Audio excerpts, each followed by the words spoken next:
ভিড়ের মাঝখানে আপনাকে খুব একা লাগছিল। একা থাকাটা অভ্যেস হয়ে গেছে। আমার জীবনে অনেক গল্প এসেছে, কিন্তু থাকার মতো কোনো মানুষই আসেনি। তুমি আমার জীবনে শান্তির ঠিকানা নিয়ে এসেছো। না, এটা কোনো প্রেমের গল্প নয়। আজ আমি শুধু রিপোর্ট করতে আসিনি, আজ আমি সাক্ষী এক সত্যের। আপনারা বলেছিলেন পারিবারিক অশান্তি ব্যক্তিগত ব্যাপার। এই সমাজ নারীর কান্নাকে ব্রেকিং নিউজ বানায় আর তার লড়াইকে মিউট করে। এক সত্য ঘটনা অবলম্বনে ভেতরে আয়। খিদে না থাকলেও মানুষ বাঁচার জন্য খায়।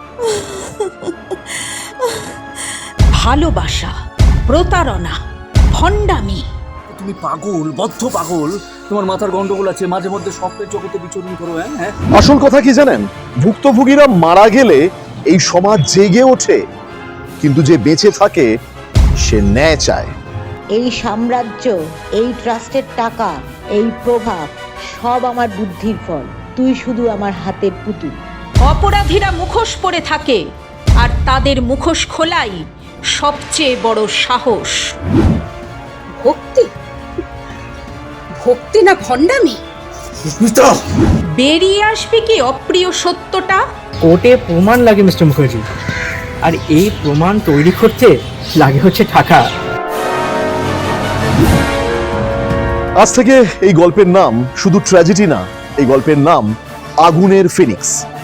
ফিনিক্সরা মরে না, ওরা বারবার ফিরে আসে, আরো ভয়ঙ্কর হয়ে, আরো শক্তিশালী হয়ে।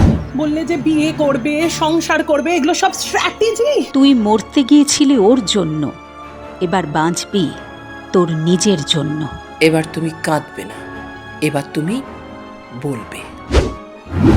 যে মেয়েকে তোমরা, হ্যাঁ তোমরাই, সমাজের একাংশ শেষ করে দিতে চেয়েছিল, সেই আজ ফিনিক্স, আগুনের ফিনিক্স। এটা প্রতিশোধ নয়, এটা দৃষ্টান্ত। নারী যখন নীরব থাকে তখন সে সহ্য করছে না, শক্তি সঞ্চয় করছে, আর সেই শক্তি নিয়েই বারে বারে ফিরে আসে এই সমাজের বুকে আগুনের ফিনিক্স। সব প্রমাণ সামনে আছে, সত্যিটাও স্পষ্ট। তবুও আজ এই আদালত রায় দিতে পারছে না। পরবর্তী শুনানির তারিখ ঘোষণা করা হোক।